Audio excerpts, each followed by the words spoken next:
नमस्कार, आपको बता दें कि ऑक्सफोर्ड यूनिवर्सिटी, कैम्ब्रिज यूनिवर्सिटी और यूके संसद जैसे प्रतिष्ठित वैश्विक मंचों पर प्रसिद्ध दार्शनिक, बेस्ट सेलिंग लेखक आचार्य प्रशांत रविवार को स्वदेश लौटे। इंदिरा गांधी अंतर्राष्ट्रीय हवाई अड्डे पर बड़ी संख्या में पहुंचे। लोगों ने तिरंगे, स्वागत संदेशों और बधाई पत्रों के साथ उनका अभिनंदन किया। इस अवसर पर आचार्य प्रशांत ने कहा कि हमारे देश की ज्ञान परंपरा और सभ्यता पश्चिमी देश समझ रहे हैं, लेकिन हमारे अपने लोग उससे दूर होते जा रहे हैं। उन्होंने कहा कि केवल तकनीकी उपायों से पर्यावरण संकट का समाधान संभव नहीं है, बल्कि इसके लिए मनुष्य की सोच, जीवन शैली और चेतना में परिवर्तन आवश्यक है। ऑक्सफोर्ड, कैम्ब्रिज और यूके संसद में आचार्य प्रशांत ने वेदांत को आधुनिक मानवता के समक्ष उपस्थित चुनौतियों का समाधान देने वाली जीवंत ज्ञान धारा के रूप में प्रस्तुत किया। उन्होंने बताया कि एनसीआर में एक शिविर के बाद वे दोबारा लंदन रवाना होंगे, जहां London school of economics, Kings college London सहित कई प्रतिष्ठित संस्थानों में उनके संबोधन हैं। देखिए, वहाँ जो चर्चा का विषय था उसका संबंध था भारतीय मूल और वैश्विक उड़ान से। कि बताइए, ऐसा कैसे हो सकता है कि जड़ें भारतीय रहें और फिर भी जो व्यक्ति है वो पूरी दुनिया में उड़ान भरे बिना अपनी जड़ों को छोड़े। तो मैंने वहाँ पर छांदोग्य उपनिषद, ईशावासी उपनिषद, बृहदारण्यक, इनसे कुछ सूत्र लिए और इनके माध्यम से जो जड़ों का अर्थ है उसको स्पष्ट करने की कोशिश की। आमतौर पे हम जड़ों से मतलब समझ लेते हैं कि हमारी वेशभूषा, इसी को हम कह देते हैं ना इंडियन रूट्स। हमारी इंडियन रूट्स क्या है कि जो हम खाना पीना खाते हैं, जिस तरह से हम होली दिवाली मनाते हैं, जिस तरीके से हम एक दूसरे से व्यवहार करते हैं, वो सब बातें व्यवहार की होती हैं, संस्कार की होती हैं। मैंने कहा वो सब ठीक है, वो अपनी जगह है, बढ़िया है, लेकिन वो बातें जड़ नहीं हैं, वो बातें मूल नहीं हैं। उनको इंडियन रूट्स मत बोल दो। तो इंडियन रूट्स वाकई क्या होती हैं, इसके लिए फिर मैंने वहाँ पर उपनिषदों से कुछ मंत्र लिए। देखो, यहाँ पर भी आपको एक गति दिख रही है, मूवमेंट दिख रहा है। जैसे आप बात कर रहे हैं कि हम पंख लेके उड़ान भरना चाहते हैं, उसमें गति है, वैसे यहाँ भी आपको एक गति दिख रही है ना। वो गति क्या है? असत से सत की ओर जाने की गति, मृत्यु से अमरता की ओर जाने की गति और तमस से प्रकाश की ओर जाने की गति दिख रही है। मैंने कहा ये असली गति, और इससे आपको पता चलता है कि इंडियन रूट्स बोलते किसको हैं। ये है आत्मज्ञान, भीतरी अंधकार से प्रकाश की ओर जाना।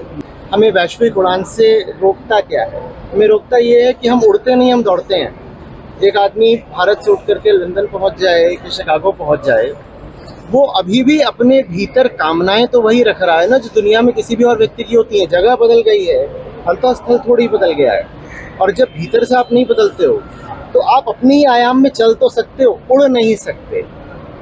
और संसद में बात हो रही थी उड़ने की। मैंने कहा नहीं, देखिए, आप बहुत तेज भी चल सकते हो, लेकिन फिर भी रहोगे अपनी आयाम में, अपनी एक सपाट, एक क्षैतिज, हॉरिजॉन्टल आपकी गति होगी। उड़ने के लिए तो आपको ये समझना पड़ेगा कि कौन सी चीज़ है आपके भीतर जो आपको उठने नहीं दे रही है। भीतरी तौर पर अहंकार ने किन मान्यताओं को पकड़ रखा है, किन विषयों को पकड़ रखा है, कौन सी कहानियाँ बांध रखी हैं, कौन सी उम्मीदें, स्मृतियों का क्या बोझ उठा रखा है जो उसको उठने नहीं दे रहा है। और जैसे जैसे आप अपने भीतर देखते जाओगे, वैसे वैसे आप पाओगे कि आप वाकई ऊपर उठ पा रहे हो, ग्लोबल विंग्स आपके लग गए हैं। तो ये मेरा संदेश था। और जब क्लाइमेट का मुद्दा आता है और उसको मैं नॉलेज ऑफ द सेल्फ और मास एजुकेशन ऑफ द सेल्फ, आत्मज्ञान से जोड़ता हूँ, तो पश्चिम सुनता है।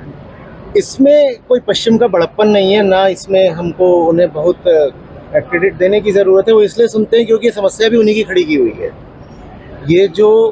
ये जो ज़िंदगी का एक मॉडल है जो कहता है कि खुशी के लिए, हैप्पीनेस के लिए जियो, और खुशी तुमको कैसे मिलेगी?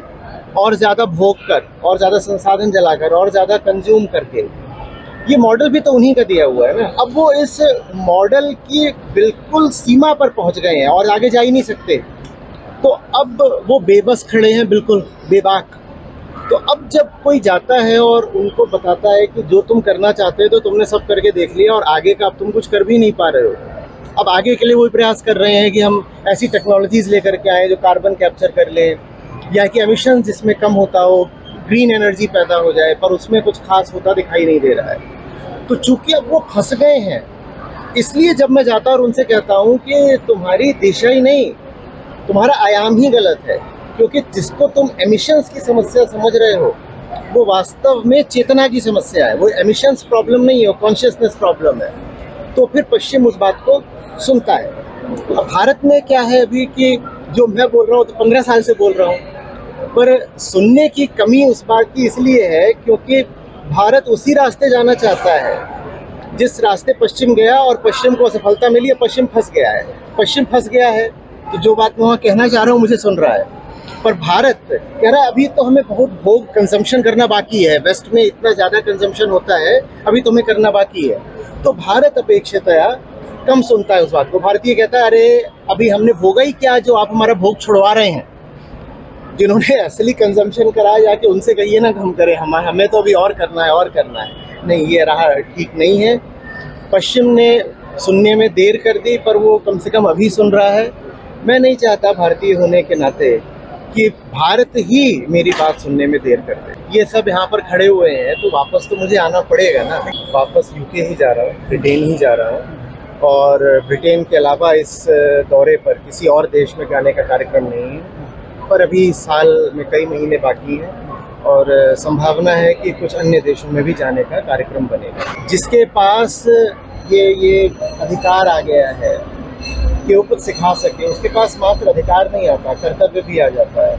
और कर्तव्य ये होता है कि जो अब सुनने सीखने को तैयार है उसके प्रेम की उपेक्षा मत कर देना। 20-21 तारीख को हमारा एक बड़ा शिविर है, उसमें भारत भर से लोग आ रहे हैं और इतने गर्म मौसम में आ रहे हैं। मैं अभी उतरा हूँ और आप ये मेरे पसीने देख ही रहे हैं। तो वो जब आ रहे हैं तो मुझे भी आना पड़ेगा, क्योंकि और बात यहाँ पे ऐसा नहीं है कि व्यक्तिगत प्रेम की है। जब सत्ता आ जाती है हाथ में तो सत्य सुनना अक्सर मुश्किल हो जाता है। इसीलिए मैं साधुवाद देता हूँ उन सत्ताधारियों को जो आ करके सुन पाए। सत्ता हाथ में आते ही सत्य सुनना मुश्किल इसलिए हो जाता है क्योंकि अहंकार जैसे हर चीज़ को विषय बनाता है ना अपना।